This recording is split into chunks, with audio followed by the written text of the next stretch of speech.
Hola, buenas noches. En esta ocasión me ha tocado presentar lo que son los glosarios de términos en el marketing.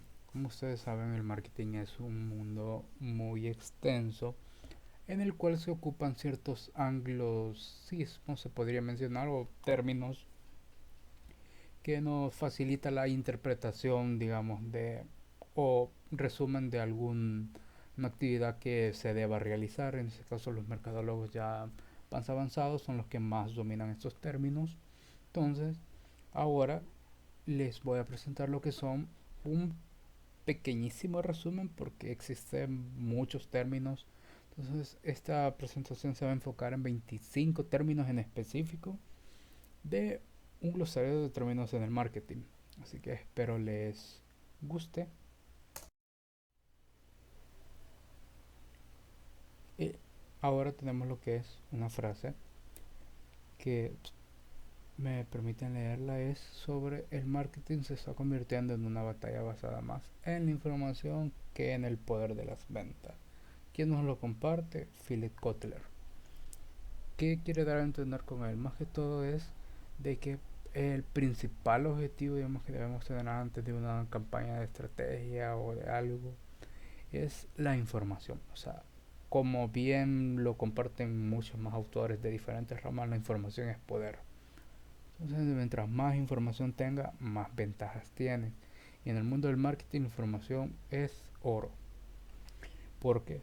Porque con información conoces a tu público, sabes qué estrategia vas a poder brindar, todo lo que te va a guiar en una campaña. Entonces, hoy en día la información debes es bueno, es lo primordial como siempre ha sido. Entonces, por eso él nos indica de que tiene más poder hoy que las ventas, ya que las ventas es cierto, es principal rentabilidad de una empresa, pero para poder llegar a las ventas necesitas conocer a tu público. Por eso se crean lo que son los análisis de mercado o investigaciones de mercado antes de poder realizar cualquier acción publicitaria, ventas, etcétera.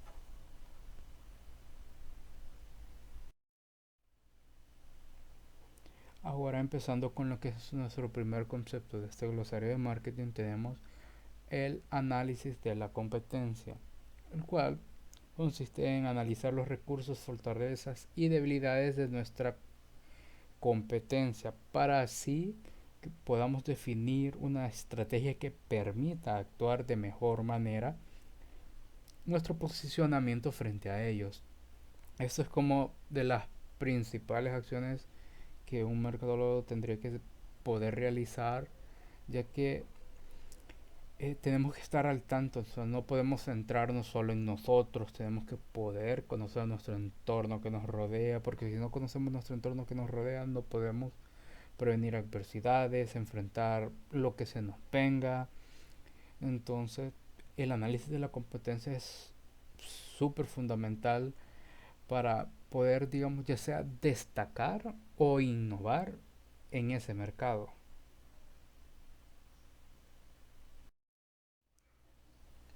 Tenemos el benchmarking, que es el proceso por el que se evalúan estrategias, productos, ventajas competitivas de aquellas empresas que sean consideradas las mejores en el punto de interés que se quiera mejorar. Ojo, no vamos a copiarle a esa empresa, sino que te, tú vas a buscar algo que quieras mejorar en tu empresa. Entonces, puedes tener esa inspiración de otra empresa, de cómo ellos lograron ese punto, cómo pudieron superar esa etapa, cómo crearon o inclusive eso, para así poderlo implementar tú mismo, pero no de manera de plagio, sino que más que todo un tipo de inspiración, poder comprender mejor lo que se quiere realizar.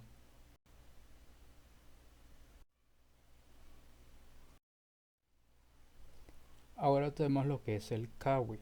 Aquí me van a disculpar lo que es la interpretación del inglés, pero aquí les dejo en lo que es la parte de abajo lo que significa, ya que CAWI es abreviado de Computer Assisted Web Interviewing. ¿Qué nos quiere dar a entender CAWI?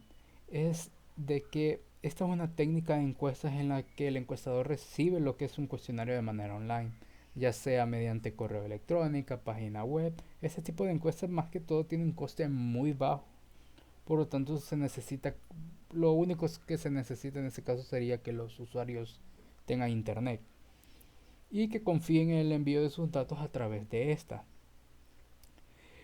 Creo que todos hemos llenado lo que es una encuesta, digamos, web de algún juego, algún servicio que nos dieron. Entonces, todo eso se puede resumir con este concepto en específico. Prosiguiendo, tenemos lo que son los datos. ¿Qué son los datos? Son valores cualitativos y cuantitativos que dan información sobre un tema a estudiar. Y como lo mencionábamos anteriormente en la frase que nos daba Philip Kotler, es que la información es poder. Así que un mercadólogo reúne lo que es muchos datos. O sea, los datos es algo con lo que se va a convivir día a día. Es algo que debemos llevar de la mano. Entonces, cada encuesta, cada campaña, todo lo que realicemos, siempre vamos a tener que recolectar esos datos, interpretarlos y presentarlos. Así que es algo que no podía faltar en este glosario de términos, aunque sí, digamos, se podría decir que ya es un concepto general y conocido. Así que procederíamos con nuestro siguiente concepto.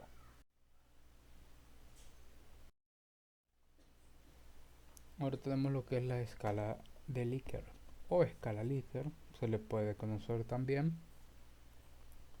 Esta nos sirve para medir las actitudes de los encuestados que indican si están de acuerdo o en desacuerdo con alguna declaración. Es decir, más que todo que nos sirve para saber qué tan probable es que el encuestado recomiende un producto o servicio. O estas encuestas son bastante comunes, creo que la mayoría inclusive podría ya haber rellenado una de estas.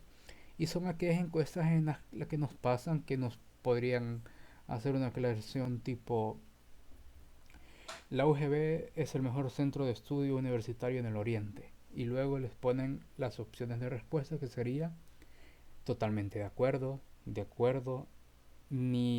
acuerdo ni en desacuerdo, desacuerdo, totalmente desacuerdo. Entonces, esta es la que más se utiliza por su sencillez en la recolección de datos, ya que no tenemos variedad de respuestas. Son como las que les pongan sí o no. Entonces, eso es lo que vendría a ser una escala de Likert.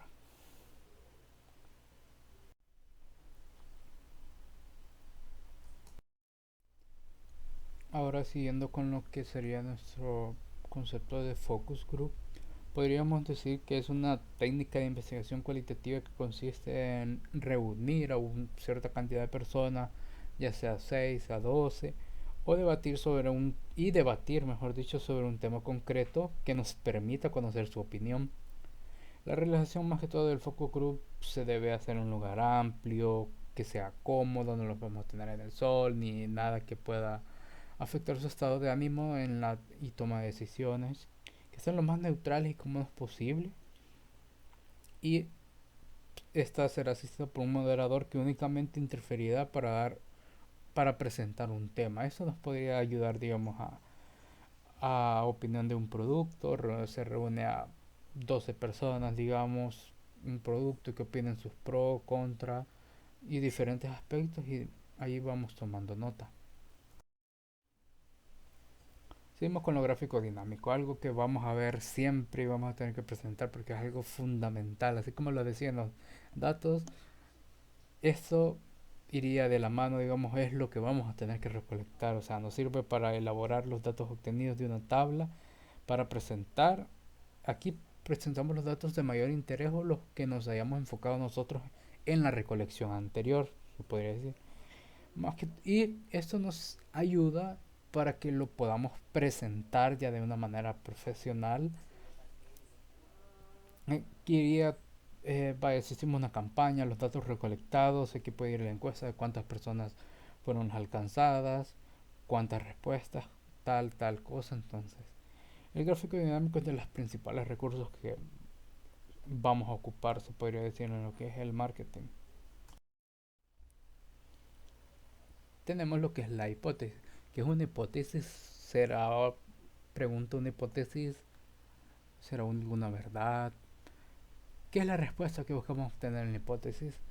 En resumidas cuentas, una hipótesis es una premisa no confirmada, digamos, que se tiene en relación a las posibles variables de un estudio o sobre alguna investigación que estemos realizando.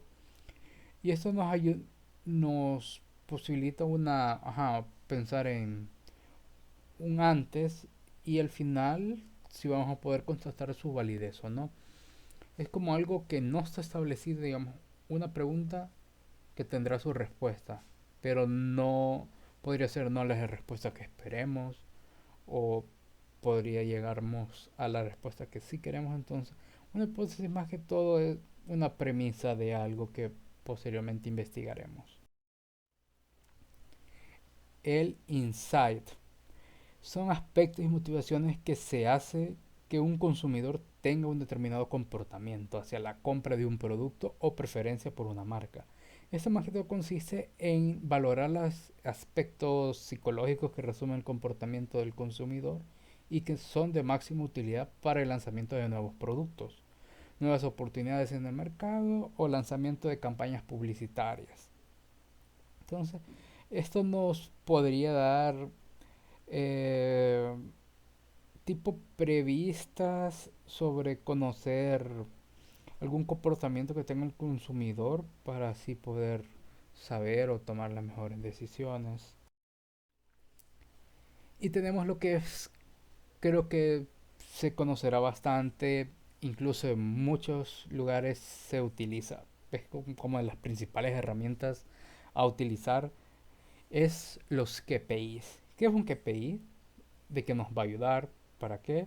Pues es un indicador de rendimiento, el cual tiene como su finalidad contabilizar los resultados de una estrategia o acción según los objetivos definidos previamente. Se podría hacer un análisis del ambiente laboral o en campañas de, digamos, alguna campaña publicitaria, podemos ver el rendimiento que se tuvo.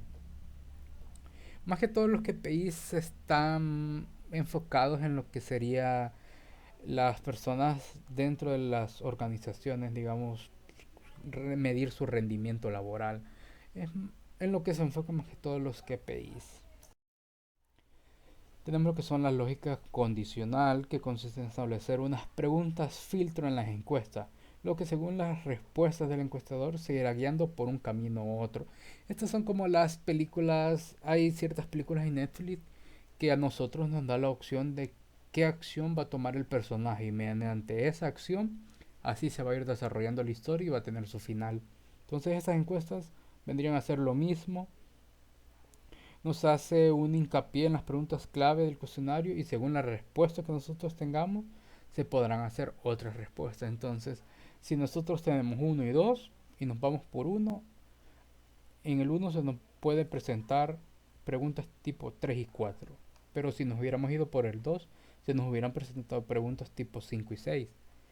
Así que la lógica condicional, más que todo, es que en una encuesta tus respuestas te van guiando a respuestas diferentes a tu, a tu respuesta no escogida, se podría decir.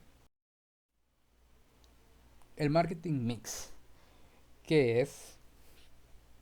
Creo que en ese punto tal vez ya hayan escuchado un elemento que está establecido en el marketing mix, pero que aún no lo saben, entonces ya lo vamos a tratar. Y sería que consiste en la utilización de cuatro elementos por parte de las compañías para influenciar la toma de decisiones del cliente. Estos cuatro elementos son bastante conocidos, digamos, en la comunidad del marketing, que es llamados como las 4 P's: producto, promoción, precio y plaza. Pregunta de examen. El producto son aquellos bienes o servicios de los que se analizará tanto sus características como el ciclo de vida.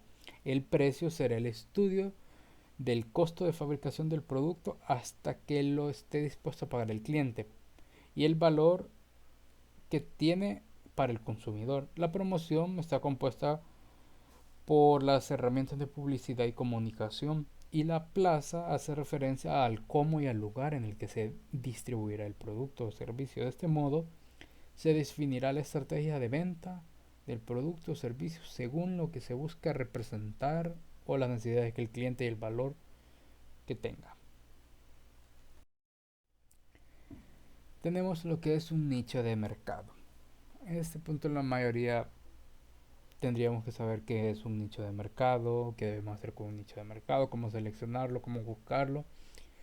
Entonces, en resumidas cuentas, un nicho de mercado es un grupo de individuos dentro del total del mercado que tienen unas necesidades específicas sobre un producto o servicio que no están cubiertas y por lo que estarían dispuestos a pagar una mayor cantidad para adquirirlo. Son todas aquellas oportunidades que una empresa tiene de poder entrar al mercado con algo que aún no se realiza. Podríamos poner un ejemplo práctico que la mayoría se utiliza, UberX o los servicios a domicilio. No, ese nicho antes no existía. Entonces hubo una empresa que ya se enfocó, dijo, hey, ¿por qué no creamos una empresa de delivery? Porque esa necesidad no está cubierta. Y creo que al día de hoy el delivery ha sido un éxito total y hay múltiples de empresas que se dedican al delivery. Entonces, un nicho de mercado es esa. Saber cuándo entrar y poder obtener todas esas ventajas del mercado. Tenemos otro que es la observación, una técnica de recopilación de datos en la que no existe, digamos, relación entre el encuestado y el encuestador. El investigador se dedica a observar el comportamiento y las acciones de los individuos habitualmente, que permite obtener información sin interactuar de manera objetiva. Digamos, nos podemos ir a un parque, estar observando, o si tenemos alguna idea estratégica específicamente, nos podemos ir, digamos, a ver qué hacen las personas normalmente sin, o sea, sin que se enteren de que ustedes los están observando. Esto nos ayudará posteriormente para la obtención de datos y planear la estrategia acorde. Entonces, más que todo, no es algo formal, digamos, es algo que nos podemos ir una tarde a un lugar a observar lo que queremos. Más que todo, debemos tener antes de eso una idea. Tenemos lo que son los post-test. Son estudios que se desarrollan una vez que el producto ya está en el mercado y que se centran en cómo el consumidor percibe el producto y el grado de influencia. En resumidas cuentas, se podría decir que el post-test es cuando una review, podríamos dar un ejemplo de una review de un teléfono cuando ya salió este teléfono. Salen muchas reviews sobre él, de cómo, del funcionamiento, de que si les ha gustado, su rendimiento, etcétera. Entonces un post-test se podría tratar de este aspecto. Tenemos el ROI o el retorno de la inversión, en este caso es que es algo muy importante para los inversionistas, algo que se hace más que todo en una campaña de algún producto o entrar a una empresa más que todo.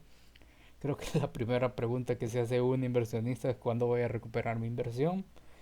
Y pues es una métrica con la que podemos cuantificar el retorno económico aportado para la estrategia del marketing a realizar. Digamos, se podría ocupar a veces cuando va en Facebook, en Marketplace, se ocupa impulsar un producto. Entonces, digamos, podemos pagar $1.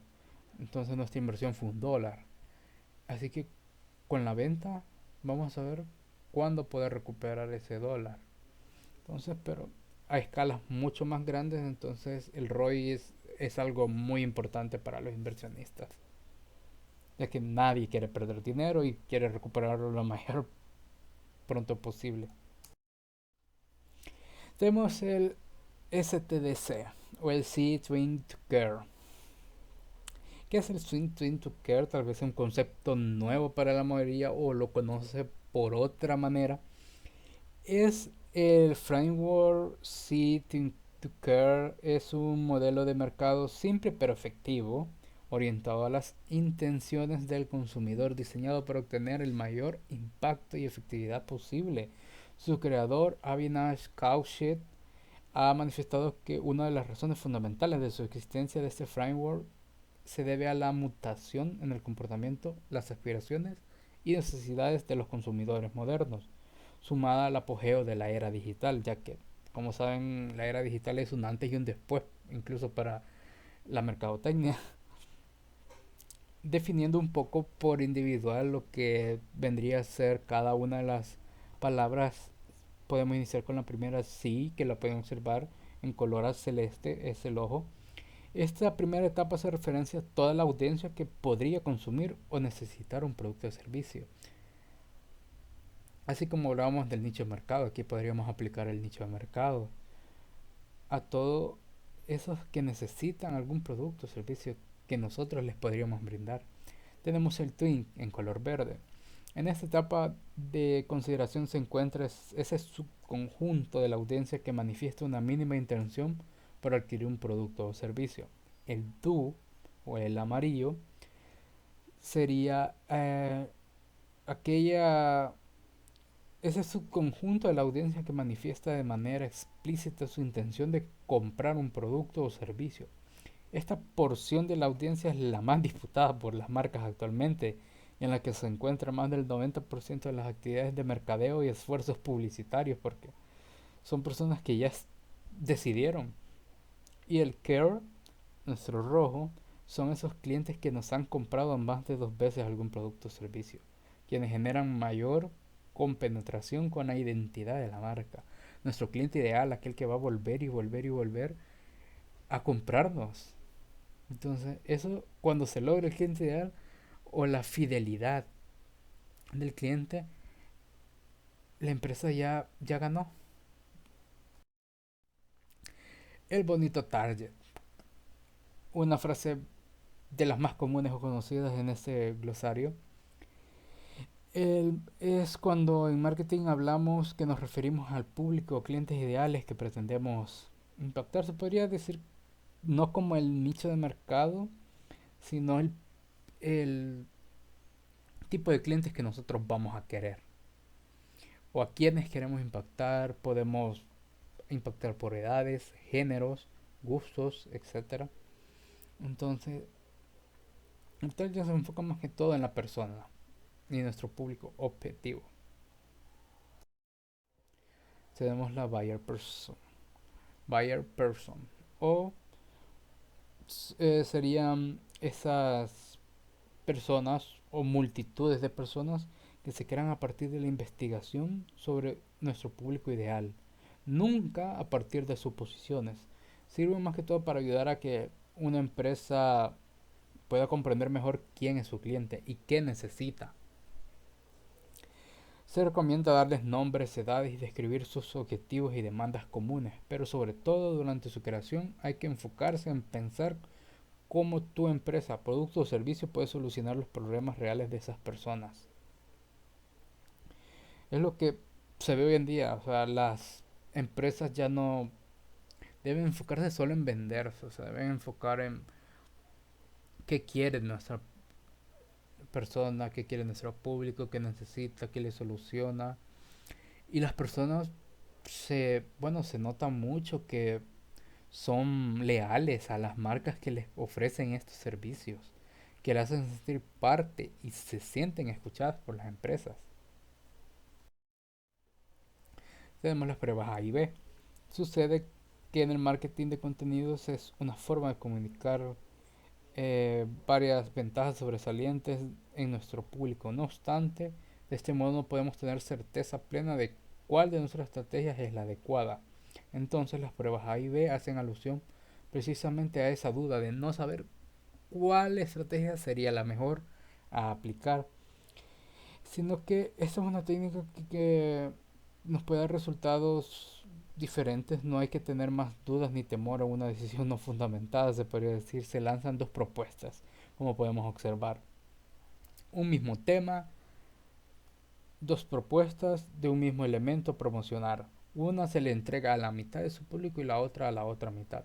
O sea, quiere decir que nosotros si vamos a hacer una estrategia de mercado de encuestas, en vez de pasarle la misma encuesta a todo nuestro público seleccionado, se lo vamos a pasar, lo vamos a dividir en dos y se lo vamos a pasar a un grupo y la otra a otro grupo. Esto nos va a poder obtener, digamos, datos diferentes que nos puedan servir, ya que entre más información variada tengamos nos ayuda bastante a tomar mejores decisiones. Entonces las pruebas A y B se utilizan mucho en email marketing o en los botones de call to action o en los landing page. Entonces es algo bastante importante, podríamos decir.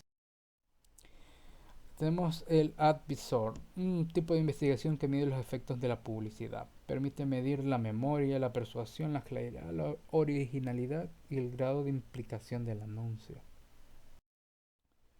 Tenemos el marketing 3.0, un concepto desarrollado por Philip Kotler a través de la idea de que la empresa no se concentra ya en el consumidor, sino en la persona.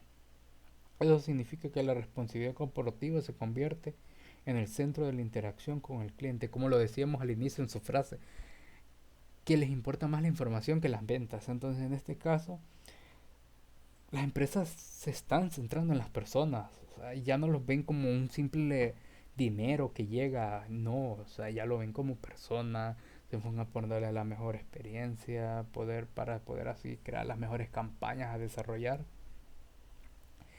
Entonces, es algo que bueno, no actual se podría decir, ya trae sus años trabajándose, pero que se está desarrollando bastante bien y que las personas ya no se sientan como una cosa o un dinero. Hay empresas que le dicen, usted ve, al que entre por ahí, véalo como un dólar y pues es algo que ya se está dejando atrás. No, si entran por la puerta lo tenemos que ver como una persona y tratarlo así. Un pop-up. El fastidio de la mayoría, se podría decir, el pop-up son aquellas ventanas emergentes que nos aparecen en algunos navegadores, que nos podría llegar a molestar, podría ser publicidad invasiva. Entonces, pero hay páginas que sí lo mantienen calmado, entonces un pop-up sería estos cuadritos de texto que nos podrían salir dentro de la página o que nos abren otra ventana. Entonces creo que esto era algo poco conocido, tal vez tampoco se sabía que era, la mayoría le podría decir ventana emergente o bueno, sería lo mismo.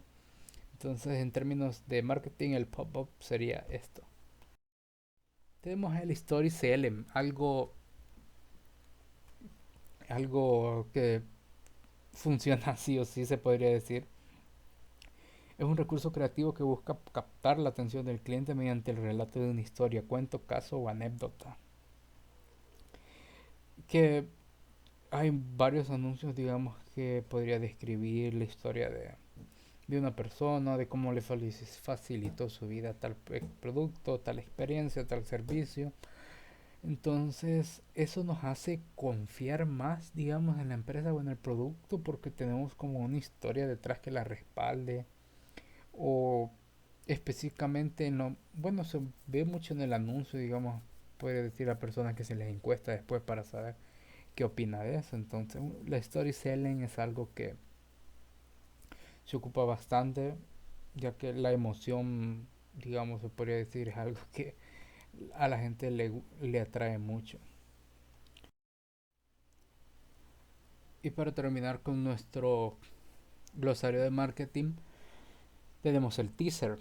Es un anglicismo que hace referencia al recurso creativo que busca captar la atención del cliente mediante la generación de curiosidad. Y como el ser humano no es curioso, el ser humano todos somos curiosos de naturaleza, o sea, metidos, podríamos decir, en mal término, digamos mejor curioso. Entonces, los teasers motivan a la gente a estar pendiente de algo, de un producto, algún servicio. Entonces, creo que la mayoría lo he usado tal vez como teaser trailer. O sea, algo que va antes del trailer, un pedacito, algo que puede durar a 30 segundos, un minuto, que no dure tanto. O en imágenes.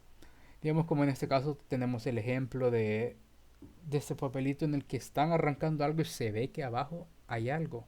Entonces, es esa espera, digamos, que podemos generar, esa expectativa a tener al presentar algún producto nuevo. Lo vemos bastante con los teléfonos. Hace poco un anuncio de Samsung que decía que pronto, pronto una sorpresa. Y ponían la fecha que el 9 de febrero. Lo más probable es que sea la presentación del S22. Yo haciendo publicidad aquí de gratis. Pero quería dar ese ejemplo, digamos, de qué sería un teaser. Eso se considera un teaser también, esa curiosidad de tener a la gente pendiente de algo a estrenar. Entonces es algo que se ocupa, creo que actualmente bastante, los teasers, más que todos los teaser trailer, pero en sí la curiosidad hace que las personas, digamos, estemos al pendiente y revisando la marca o buscando críticas que nos hagan estar atentos al día, mejor dicho. Entonces,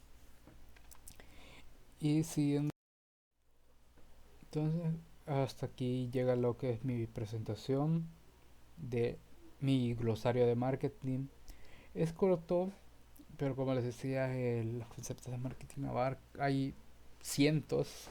Inclusive investigando encontré diccionarios de marketing de 1000 conceptos. Entonces eso me ayudó, lo guardé incluso porque siento que es algo que debemos dominar para poder implementarlo.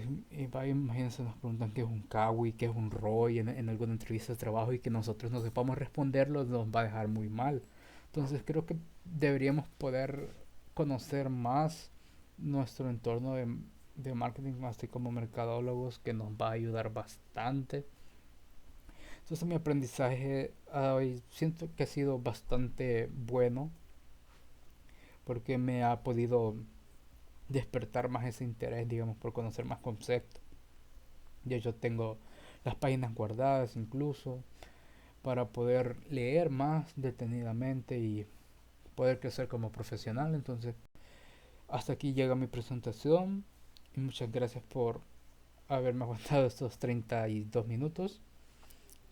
Hasta luego. Nos vemos en clase.